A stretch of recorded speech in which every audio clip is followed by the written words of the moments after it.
The President.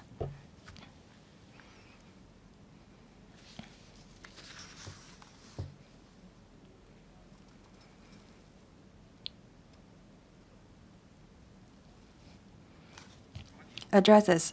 The Chief Secretary for Administration will address the Council on the Government Minute in response to the report of the Public Accounts Committee number 83 of February 2025. Chief Secretary for Administration. Thank you, President. Laid on the table today is the Government Minute GM responding to report number 83 of the Public Accounts Committee, PAC, presented to the Legislative Council, LegCo, on the 19th of February 2025. I welcome the report of PAC and am grateful for the time and efforts devoted by the Chairman of PAC, Mr. Shiu Ka-fai, and members of PAC. The government accepts PAC's various recommendations and sets out in detail in the GM the specific responses of the relevant bureaus and departments, BDs. PAC conducted public hearings on the chapters on Nano and Advanced Material Institute and Two Moon Chet-Lap Link.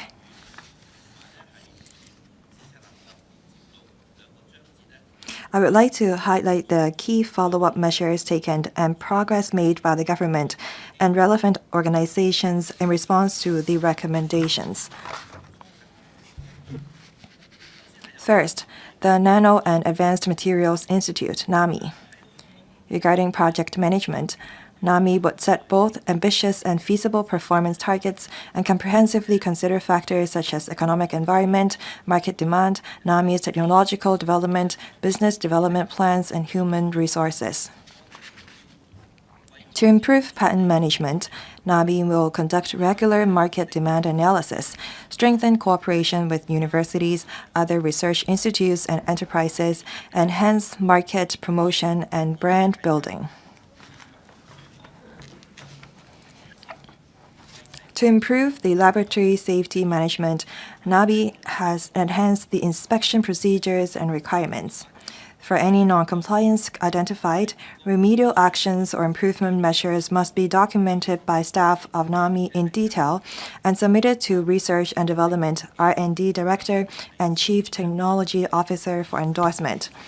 Innovation and Technology Commission, ITC, would continue to encourage NAMI to liaise with the industry to explore opportunities of cooperation, as well as promoting wider participation from the industry in R&D. On the other hand, NAMI will also endeavor to transfer technology to the industry and promote commercialization of project deliverables, etc., convincing the industry with actual results that the applied R&D of NAMI can help address enterprises' pain points as well as improving their productivity and competitiveness. ITC raised the target of level of industry and other income to 40% in 2024-25, and would explore the possibility of raising the targets to 50% in the long run with a view to further encouraging R&D centers to strengthen cooperation with the industry. ITC agreed that there was room for improvement in NAMI's relevant guidelines and business travel arrangements, claims for subsistence allowances, and entertainment expenses. NAMI revised the guidelines in the fourth quarter of 2024, which clearly set out the approval mechanism and arrangements for staff at all levels, optimized the approval procedures for modification of business travel arrangement due to personal reasons or overspending of subsistence allowances and entertainment expenses, specified the NAMI staff to guest ratio for entertainments, and so on. The new guidelines stipulate that all subsistence allowances and entertainment expenses involving the Chief Executive Officer must be approved by the chairperson of the board. The new guidelines also clearly state that employees should avoid modifying the itinerary of business trips due to personal reasons and need to bear the additional cost involved. ITC has implemented a series of control measures for R&D projects funded by the Innovation and Technology Fund, including assessing the estimates of expenditure set out in the project proposals are reasonable and meet the actual R&D needs when reviewing a NAMI's application, requiring NAMI to submit progress or final reports and audited accounts for approved projects to facilitate assessment on project deliverables and spending. And 3. Requiring NAMI to return all unspent funds to the government upon project completion. ITC will continue to follow the principle of prudent financial management and control the operating expenditure of R&D centers in order to ensure the proper use of public money in fostering innovation and technology development. As regards the Chumun Cheklap Link project, it comprises 8 interrelated works contracts, and the scale of works is large and complex. On the supervision of consultants of Public Works project, the Development Bureau will reflect the consultants' performance in their quarterly performance assessment reports at various implementation stages of Public Works project in order to take appropriate regulatory actions when necessary, including suspending the consultant's eligibility to tender or removing the consultant from the approved list of consultants. Besides, the consultancy agreement for Public Works project has clearly stipulated that the consultants shall indemnify the government for any claims, damages, losses, or expenses arising from their professional negligence in the performance of duties or provision of services to protect the government's interests. The Development Bureau will continue to review the performance evaluation system for consultants and, where necessary, introduce enhancement measures to prompt consultants to improve their performance. Regarding the tender evaluation mechanism, the past performance scores of Public Works consultants and contractors currently account for 20 to 40% of their technical scores in future tenders, which has considerable impact on their chances of winning future tenders. In addition, the Development Bureau has already established a mechanism to deal with Public Works consultants and contractors who seriously violate regulations or whose performance is extremely unsatisfactory, including suspending their eligibility to tender or removing their names from the relevant approved list of consultants and contractors. The Development Bureau believes that the relevant measures can effectively drive consultants and contractors to improve their service quality so as not to affect their chances of winning tenders in the future. Regarding the management of works contract, works departments have made more extensive use of the new engineering contract form and Public Works contract in accordance with the prevailing guidelines issued by the Development Bureau. New engineering contract introduces an early warning mechanism to encourage the client's representatives and contractors to identify and raise potential risks that may affect the project at an early stage, and to jointly negotiate and work out the best solution to facilitate the smooth implementation of the project according to the prescribed net framework and time frames in the contract in the event of any difficulties or problems encountered during construction.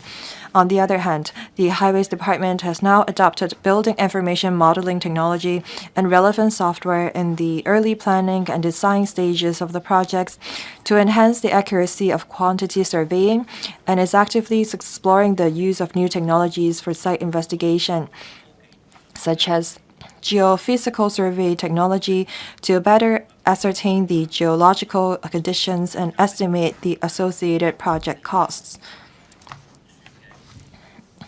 Regarding the management, operation, and maintenance of the Chumun Cheklap Tunnel, the Transport Department, TD, will continuously review and assess the staff manning levels of the tunnel operator and will timely require the operator to adjust its human resources plan to ensure that manning at all levels meet the requirements of the management agreement. At the same time, TD will continuously review and, as necessary, refine the criteria for evaluating the overall performance of the operator and the process for preparing quarterly reports to ensure that assessments are completed on time. It will also work with the Electrical and Mechanical Services Department to improve the use of heavy recovery vehicles in the tunnel as mentioned in the report. Furthermore, TD will continue to explore the application of new technologies to assist the operator in identifying out-of-gauge vehicles with a view to enhancing traffic safety and management efficiency.